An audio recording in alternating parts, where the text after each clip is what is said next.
Assalamu alaikum guys. I hope you all are fine and doing well.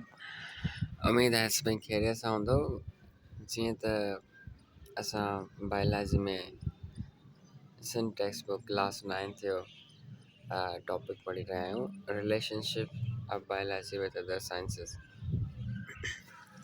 सो इन मां simple मुराद आहे त biology जेको सब्जेक्ट आहे असांजो इन जो कहिड़ो वास्तो आहे ॿियनि साइंस जे सब्जेक्ट सां अदर साइंसिस। इन में असांखे ख़बर पवंदी त बायोलॉजी जो फिज़िक्स सां कहिड़ो वास्तो आहे, केमिस्ट्री सां बायोलॉजी कीअं डील करे थी एंड व्हाट अबाउट बायोमेट्री और बायोमैथमेटिक्स। ओके, सो अचूं था पहिरां थोरो ओवरव्यू इन जो ॾिसूं। So biology is a multi-dimensional subject which means इहो हिकु यूनिडायमेंशन ना है बिल्कुल भी। मल्टी डायमेंशन मां मुराद त उहो मुख़्तलिफ़ जेको आहे सो साइड्स खां मुख़्तलिफ़ सब्जेक्ट्स खां टच में हूंदो आहे। जॾहिं तव्हां बायोलॉजी को बि टॉपिक पढ़ो था, कुझु अहिड़ा टॉपिक्स हूंदा आहिनि जंहिंमें असांखे फिज़िक्स जा प्रिंसिपल्स अप्लाई करणा पवंदा आहिनि, किथे वरी केमिस्ट्री जा लॉज यूज़ थींदा आहिनि and so on. Mathematics is also play an important role in biology. Okay, so multi-dimensional subject and linked with other sciences.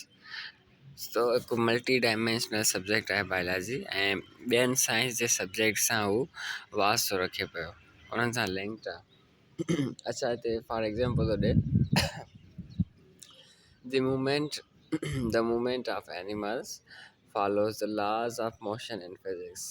ॾिसो जॾहिं बि का ऑर्गेनिज़म मूव करे थो न त उते छा थो अप्लाई थिए, न्यूटन जो लॉ। न्यूटन जा लॉ तव्हां फिज़िक्स में पढ़ंदव। सो जॾहिं बि का बॉडी मोशन में ईंदी आहे न, सेकंड लॉ ऑफ न्यूटन, त उन में एसिलेशन पैदा थींदी आहे। एसिलेशन मीन्स उन में तेज़ी ईंदी आहे।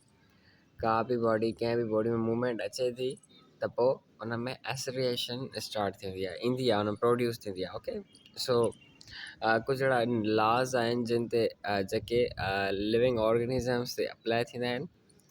सो ही it was just an example and biology is considered as interdisciplinary science। अच्छा, इंटरडिसिप्लिनरी मां मुराद आहे त हिकु अहिड़ी साइंस जंहिंमें मुख़्तलिफ़ जेको आहे सब्जेक्ट्स स्टडी कया विया आहिनि इंक्लूडिंग बायोलॉजी। सो जिते इंटरडिसिप्लिनरी वर्ड अचे न त उते मल्टीपल सब्जेक्ट्स हूंदा आहिनि उन वर्ड में अंदरि। ओके, इंटरडिसिप्लिनरी साइंस हिकु डिसिप्लिन में डिफरेंट सब्जेक्ट्स सां टच में इहा फ्लो में हूंदी आहे। Okay, which is related with other sciences and some of these are mentioned below। so ॾिसंदासीं त बायोलॉजी कहिड़नि सब्जेक्ट सां लिंक्ड आहे ऐं कहिड़ो हुननि जो रोल आहे। अच्छा, सो हाणे अचूं था सो बायोलॉजी बायोफिज़िक्स ऐं ॾिसो ॿ वर्ड्स आहिनि, हिकिड़ो आहे बायो, ॿियो आहे फिज़िक्स। सो हिते ॿिनि सब्जेक्ट्स जी कॉम्बिनेशन आहे बायोलॉजी एंड फिज़िक्स। ॾिसो, so it is a branch of physics. जेका बायोफिज़िक्स आहे न, इहा कंहिंजी ब्रांच आहे फिज़िक्स जी, and which laws and techniques of physics are applied to explain the processes of life। कमाल जी ॻाल्हि आहे। सो बायोफिज़िक्स छा आहे, या पहिरियां त फिज़िक्स जी ब्रांच आहे एंड इन में चए थो लॉज एंड टेक्निक्स, फिज़िक्स जा कुझु लॉज एंड टेक्निक्स उहे अप्लाई करे ऐं असां लाइफ जा प्रोसेसिस, ज़िंदगी जा जेके अमल आहिनि, हाउ लाइफ वर्क्स, सो उहे प्रोसेसिस असां बायोफिज़िक्स जी हेल्प सां ई असां स्टडी या एक्सप्लेन करे सघूं था उन्हनि। ओके, हाणे हिते कुझु एग्ज़ाम्पल्स बि आहिनि। The radio physics branch where radioactive isotopes are used to trace the translocation of different materials within the organisms. अच्छा, हाणे हाणे हिते हिकिड़ी ॿी ब्रांच जे बारे में हुनजो डिस्कस पियो करे, रेडियो फिज़िक्स। रेडियो फिज़िक्स बि फिज़िक्स जी ब्रांच आहे। हाणे चए थो उन में छा थो थिए, उन में कुझु रेडियो एक्टिव रेज़ हूंदा आहिनि। रेडियो एक्टिव रेज़ चए थो उन में जेके इस्तेमालु कया वेंदा आहिनि radio active isotopes. Okay, radio active isotopes खे इस्तेमालु करे छा थींदा, मतिलबु लोकेशन असां कंहिं बि मटीरियल जी लोकेशन हिकु ऑर्गेनिज़म जी बॉडी में असां मालूम करे सघंदा आहियूं। अच्छा, फॉर एग्ज़ाम्पल कीअं, अॻिते अचो। So radio labelling and carbon dating, again ही बि कुझु प्रोसेसिस आहिनि जस्ट ते असांखे सम्झणो आहे त बायो जो फिज़िक्स खां कहिड़ो वास्तो आहे। ठीकु आहे, बाक़ी ही जेके शयूं आहिनि इहे अॻिते हली तव्हां डिटेल में पढ़ंदव। Okay, radio labelling and carbon dating तमामु इंट्रस्टिंग इहे कंसेप्ट्स आहिनि। Okay, also show some uses of radioactive isotopes and determining the age of fossils. अच्छा ॾिसो, हिते हाणे ॿुधाए थो कार्बन डेटिंग जेको प्रोसेस आहे न इन में छा थींदो आहे, रेडियो एक्टिव आइसोटॉप्स खे यूज़ करे फॉसिल्स जी एज बि असां मालूम करे सघंदा आहियूं। हाणे फॉसिल्स छा आहिनि, तव्हां पढ़ी आया आहियो प्रीवियस लेक्चर्स में। फॉसिल्स पहिरीं ऑन्टोलॉजी हिकिड़ी ब्रांच पढ़ीसीं बायोलॉजी, जंहिंमें फॉसिल्स जी स्टडी कई पई वञे। सिंपली फॉसिल्स छा आहिनि, the remains of living beings. कुझु जानदार जेके अर्लियर अवल घणो टाइम अवल रही चुका आहिनि अर्थ ते, पोइ बाद में उहे ख़तमु थी विया, बट उन्हनि जी बॉडी जा कुझु पार्ट्स रहिजी विया। सो उन जी बॉडी जे पार्ट्स खे, उन ऑर्गेनिज़म्स जे रिमेनिंग बॉडी पार्ट्स खे असां सॾींदा आहियूं फॉसिल्स।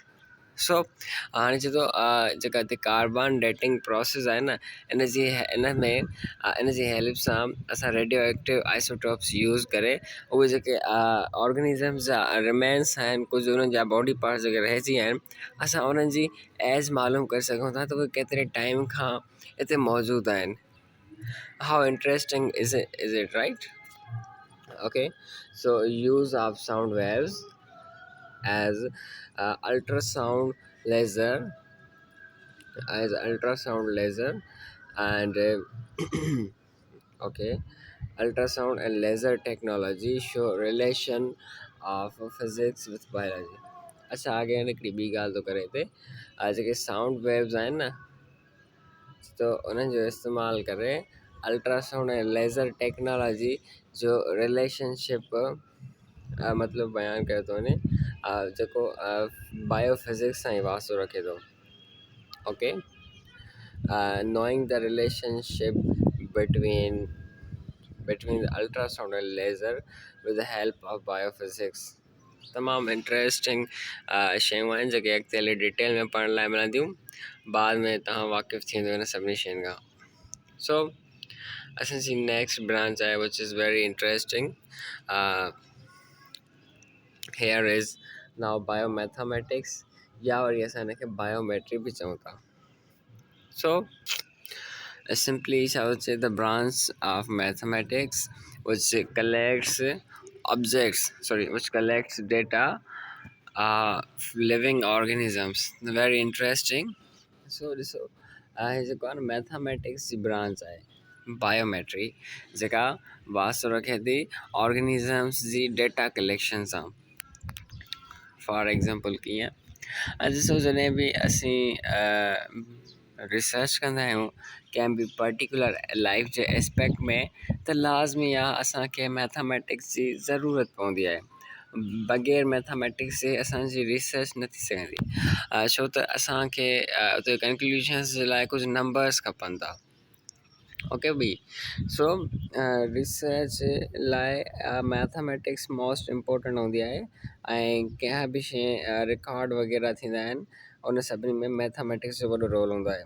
अॻिते हली करे नेक्स्ट चैप्टर में असां पढ़ंदासीं जेको आहे सॉल्विंग अ बायोलॉजिकल प्रॉब्लम।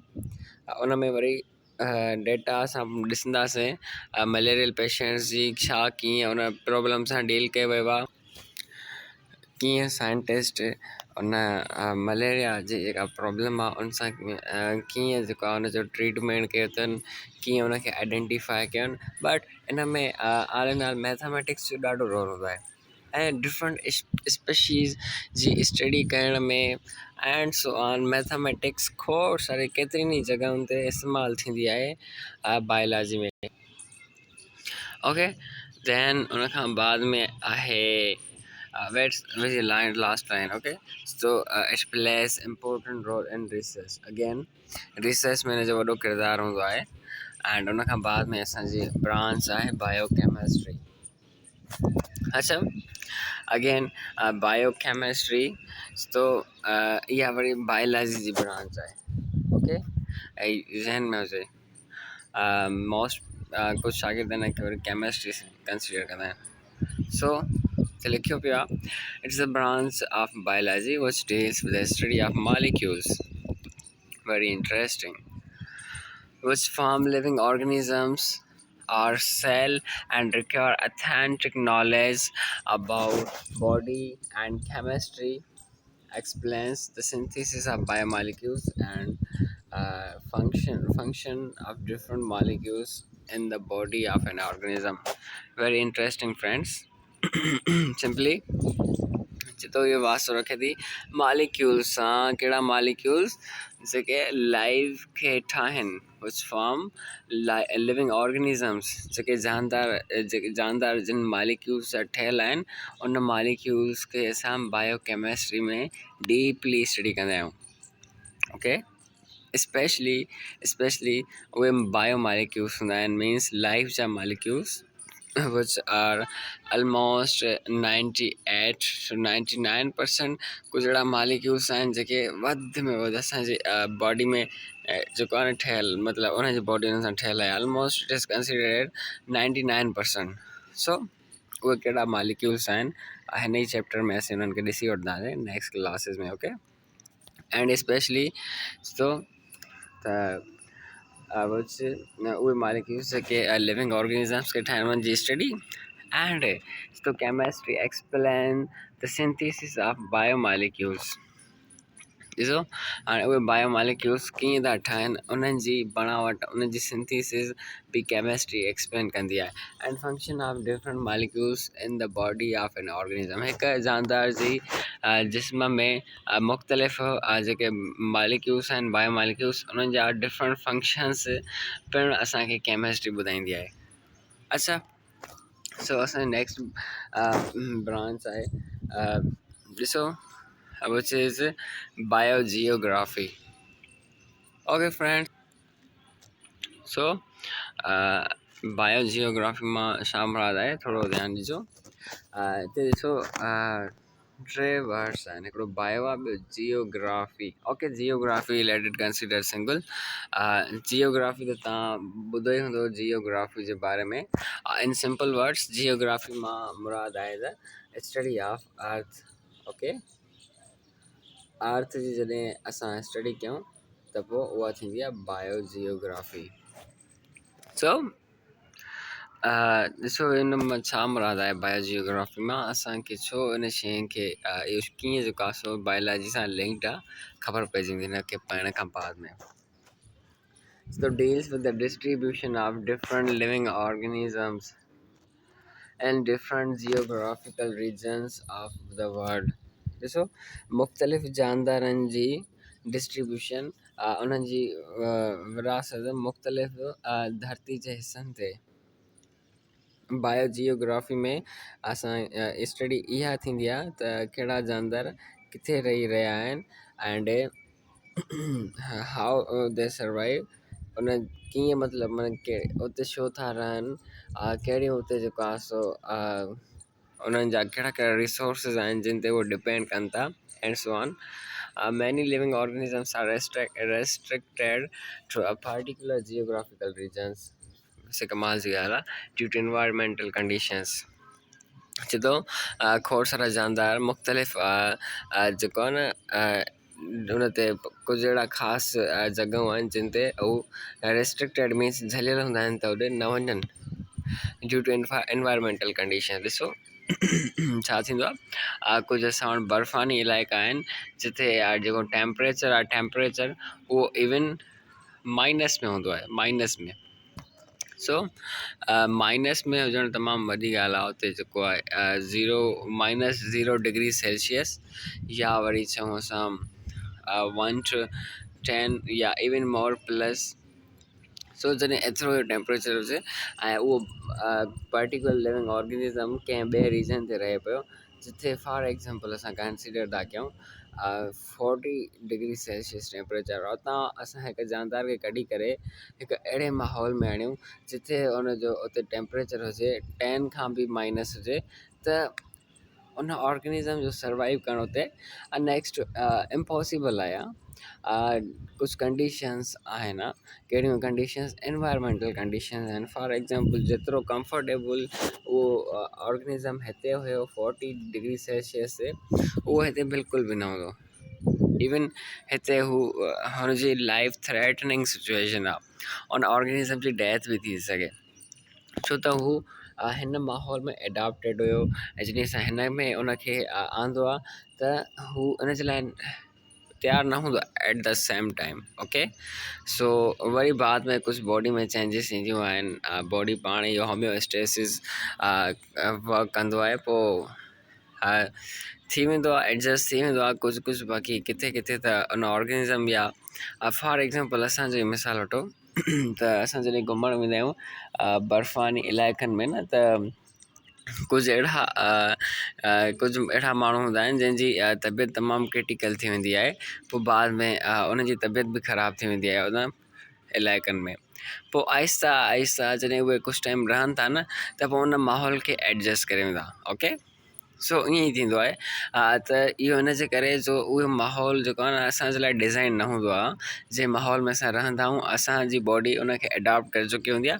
पोइ वरी जॾहिं असां पंहिंजो एनवायरनमेंट चेंज कंदा आहियूं त पोइ थोरो बॉडी खे बि उन वरी नेक्स्ट एनवायरनमेंट में जंहिंमें असां एंटर थिया आहियूं एडॉप्ट करण में थोरो टाइम लॻंदो आहे। सो मोस्ट इम्पोर्टेंट आहे बायोजियोग्राफी। इन में असां डिफरेंट ऑर्गेनिज़म्स जी लोकेशन ॼाणे सघूं था ऐं असांखे ख़बर पए थी त कहिड़ा जानदार किथे किथे रही रहिया आहिनि। ओके, उमेदु आहे तव्हांखे सम्झ में आयो हूंदो।